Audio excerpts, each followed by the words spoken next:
I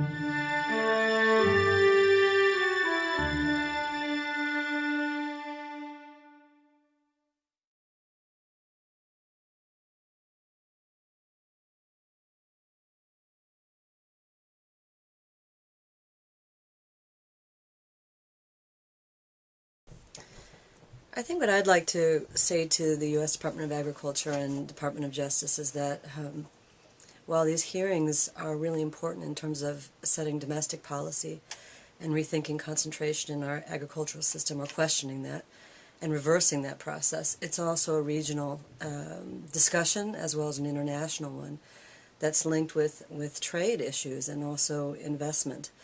So one of the things that IATP has done in preparation for the hearings is that we've reached out to different experts and farm constituencies in Canada, Mexico, and also the United States to bring, at the very least, a regional understanding of what the impacts of NAFTA have been on concentration in agriculture in North America, and then more specifically, how have farmers been faring, what has it meant for standards, what does it mean for environmental health, and all of these kinds of questions.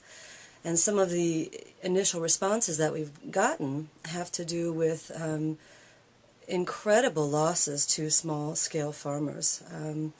With Canada, for example, experiencing its worst farm crisis in decades, and farmers receiving a net income that's lower than it's been in 70 years. Also in the U.S., small farmers at an all-time low.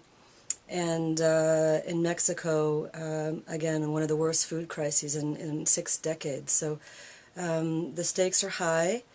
And we've seen real losses, both for consumers and for producers. But what we've also seen is that agribusiness corporations have been able to gain major profits in the NAFTA period and have been able to consolidate their power in the NAFTA period, which is over the last 15, 16 years. And that includes cargo, for example, being able to move freely across Canada and Mexico. That includes increased dumping that has occurred as a result of corporate concentration. Dumping not only of grains such as corn and beans, but also meat through indirect subsidies of cheap grains to supply the hog industry, for example. And Tufts University talks about that in relation to Smithfield.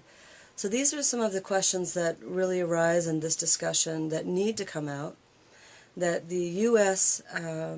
Regulations have a huge impact, not only on our farm system here and on our food system here, but on the global food system, and then regionally, and quite importantly on North America. And this hasn't gotten enough attention, and we hope this will come out more clearly in this coming period.